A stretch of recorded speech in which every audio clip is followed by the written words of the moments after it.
Şimdi pat diye karşına çıksalar mesela. Ne sorardın onlara? İnsan hiç çocuğunu terk eder mi derdim herhalde. Belki de çok acayip bir şey oldu kızım. Belki de annem çok ezikti.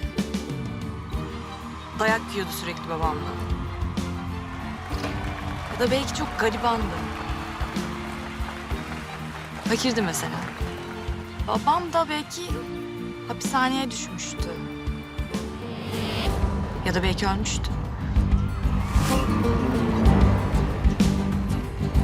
Benim ailem sizsiniz. Bu saatten sonra kralı gelse tanımam.